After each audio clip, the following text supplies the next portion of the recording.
ক্রিকেটের জনপ্রিয়তার সঙ্গে সঙ্গে ফুটবল যেন একটু নেমে গেছে। ফুটবল হচ্ছে আমাদের দেশের খেলা, মানুষের খেলা।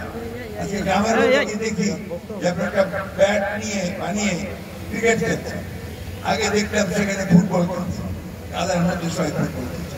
এই ফুটবলকে আবার আমাদের জনপ্রিয় করে তুলতে হবে এবং যে উদ্যোগ আজকে আমিনুল নিয়েছে, সারা বাংলাদেশে সেই ফুটবল টুর্নামেন্ট শুরু করেছে, বিভাগীয় খেলা হয়েছে এবং একটা ইউনিক ব্যাপার, একটা রাজনৈতিক দল সে আজকে নেতৃত্ব নিচ্ছে ক্রীড়াঙ্গনে এবং সারা বাংলাদেশে এই ফুটবল টুর্নামেন্ট শুরু হয়েছে।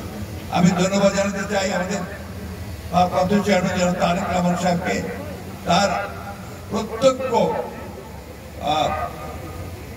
মনিটরিংয়ে, প্রত্যক্ষ দিক নির্দেশনায় আজকে আমিনুল তার সহযোগীদেরকে নিয়ে এই টুর্নামেন্ট সারা দেশে করছে।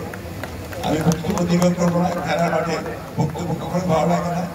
একটা কথা বলতে চাই, আজকে যে নামের টুর্নামেন্টটা হচ্ছে, যে আসলে কি ফুটবল টুর্নামেন্ট, শহীদ প্রেসিডেন্ট জিয়াউর রহমান, অনেকেই ছেলেরা হয়তো জানে না, আমাদের ছোট ছোট প্রজন্মের, তিনি ছিলেন একজন গণজন্মা মানুষ।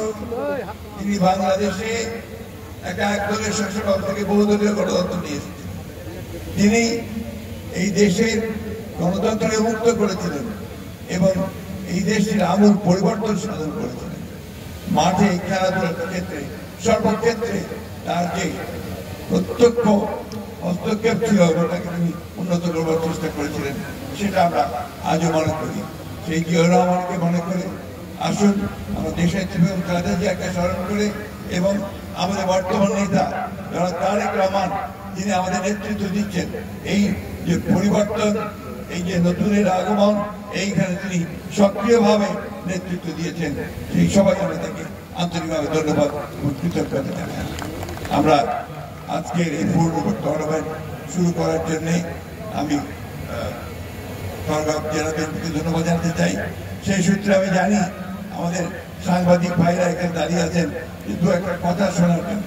সেই কথা খেলার মাঠে বলতে চাই না, তারপর একটা কথা বলতে চাই, গণতন্ত্রের কোনো বিকল্প নেই এবং গণতন্ত্রকে প্রাতিষ্ঠানিক রূপ দিতে হলে নির্বাচনই হচ্ছে একমাত্র পথ, যার মাধ্যমে আমরা গণতন্ত্রে পৌঁছতে পারি।